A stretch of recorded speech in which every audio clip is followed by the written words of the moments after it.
Hi, this is AJ. Welcome to episode 114 of Here's What I Watched. In this episode, I want to talk about the Ana de Armas and Keanu Reeves movie Ballerina, sometimes marketed as From the World of John Wick Ballerina, which was written by Shay Hatten and directed by Len Wiseman.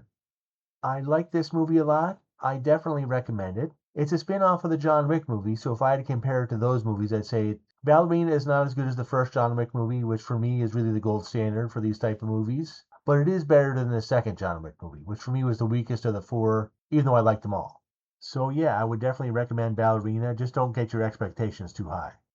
And what the movie's about, it's about a young girl whose father used to be a member of the Ruska Roma, which in the John Wick movies is a group of assassins who also use ballet as part of their cover.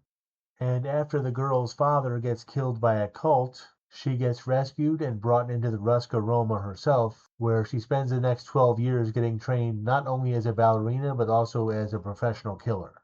When she gets older, she sets out to find the people responsible for her father's death, and along the way, of course, she uncovers some dangerous secrets tied to her past and the world she grew up in.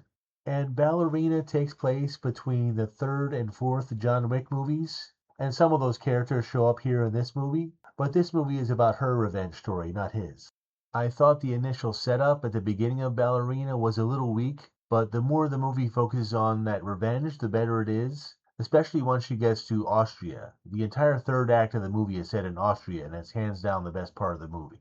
And I thought the movie did a decent job of wrapping things up at the end. It wasn't quite as satisfying as the ending of the original John Wick movie or have quite the same emotional weight, but it did work for me, and I would definitely recommend the movie, especially to fans of the John Wick movies.